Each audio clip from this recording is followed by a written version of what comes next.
चेहरा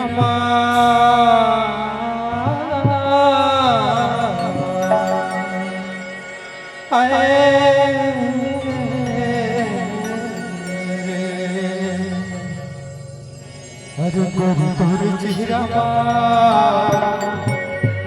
का जादू हलो बया है बनाईदा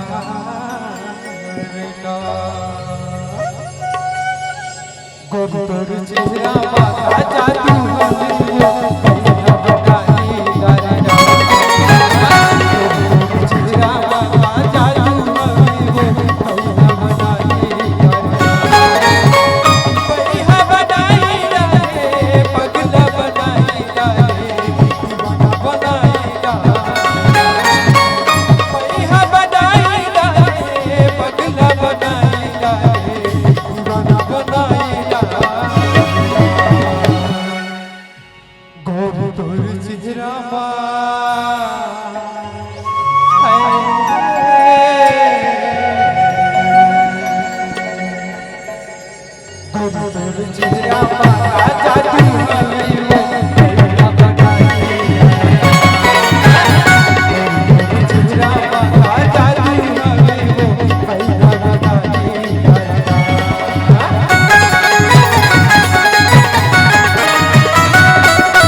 का जादू भैया बनाई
अरे कनी हम तय कर धन पहिए तय गोरी नारी हो गोर तोर परिवार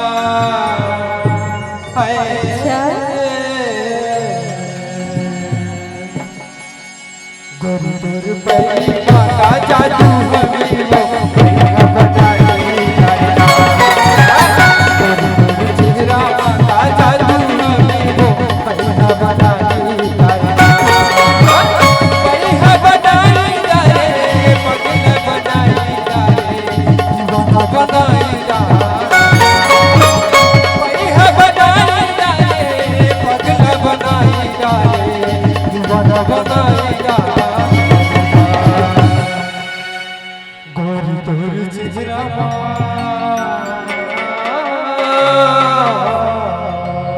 सही में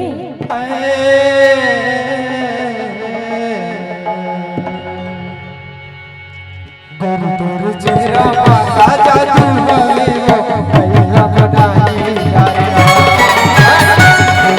चेहरा का जादू हमें वो भैया बनाई पकमा बनाई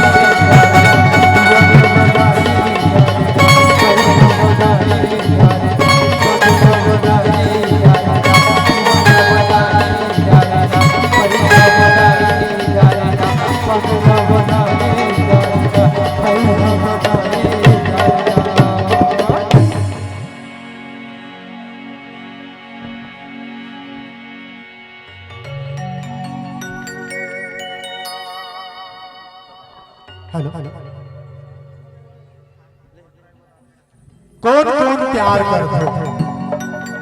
हाथ उठा के बताओ कौन कौन प्यार करते हो अपन अपन माता पिता से?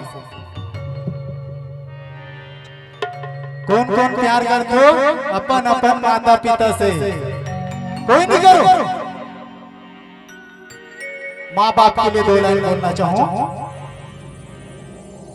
माँ ले बड़े कोई रिश्ता नहीं हो, माँ ले बड़े कोई रिश्ता नहीं हो, बाप ले बड़े कोई फरिश्ता नहीं हो। माँ ले बड़े कोई रिश्ता नहीं हो, बाप ले बड़े कोई फरिश्ता नहीं हो। माला एक रोटी मांग दे तो दूठा देते, माला एक रोटी मांग दे तो दूठा देते।